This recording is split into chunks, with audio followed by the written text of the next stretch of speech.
Paul Walker was not supposed to stop at that grocery store in Santa Clarita that Sunday afternoon, but when he saw the old woman behind the dumpster counting aluminum cans with trembling hands, his heart stopped cold because that face was the same face that had believed in him when nobody else did 20 years ago in a classroom where everything he became actually started. The California sun was sinking low behind the hills of Santa Clarita, painting the parking lot of the small family-owned grocery store in long orange stripes. The air still carried the heavy dry heat of late afternoon, mixed with the faint scent of asphalt and exhaust. Paul Walker had only meant to grab a single bottle of water before heading back to his garage.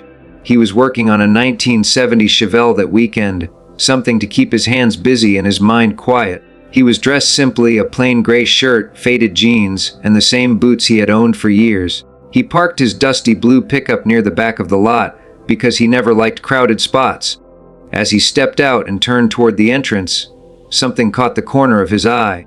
A slow movement near the dumpsters behind the store. He almost kept walking, but there was something about the way the small figure bent down, carefully, painfully, that made him pause. The woman was wearing a thin gray cardigan, even though the weather did not call for it, and her silver hair was pulled back into a loose bun that had come undone in places. In her wrinkled hands she held a plastic grocery bag filled with empty aluminum cans. She was counting them one by one, her lips moving silently, her fingers shaking slightly. Paul felt something tighten in his chest. He took a step closer, then another. She did not notice him at first, too focused, her brow furrowed in concentration, the way someone concentrates when every single can represents food or rent or medicine. And then she lifted her head, and the setting sun caught her face, and Paul Walker stopped breathing. He knew that face. He knew those tired blue eyes. He knew the small scar above her right eyebrow from a bicycle accident she used to laugh about in front of her class. He knew the gentle shape of her mouth, even though it was thinner now, pressed into a line of quiet exhaustion. It was Missus Margaret Harrison, his 10th grade English teacher, the woman who had once stayed after school 3 days a week for an entire semester, unpaid, to help him understand a book he could not make sense of.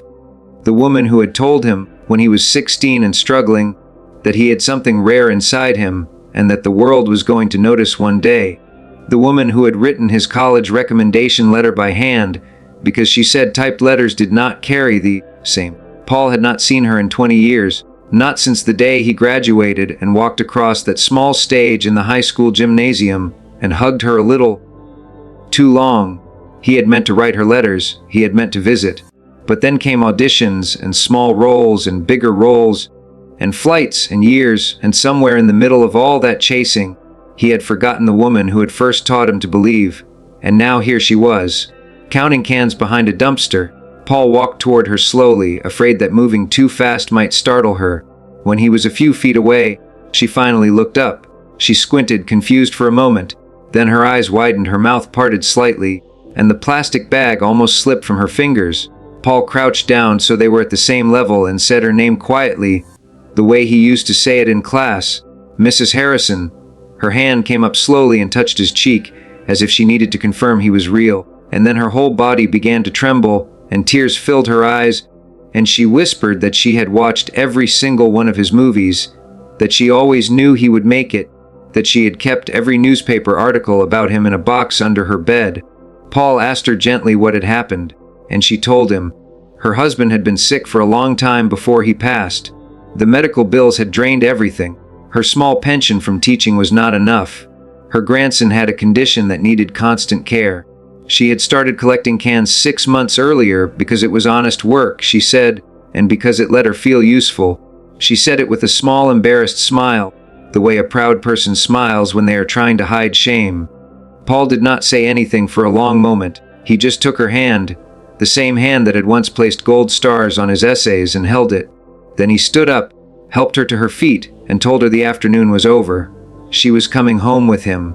Her house would be paid for. Her grandson would get every treatment he needed. She would never count another can again as long as he was breathing. She tried to refuse, but Paul shook his head and said the debt he owed her could never be measured in money. As they walked across that parking lot together, her arm linked through his, the sun finished setting behind them, and for the first time in a very long time, Margaret Harrison felt like a person again instead of a problem. In the weeks that followed, Paul Walker quietly arranged everything. A new single-story home close to her grandson's medical center.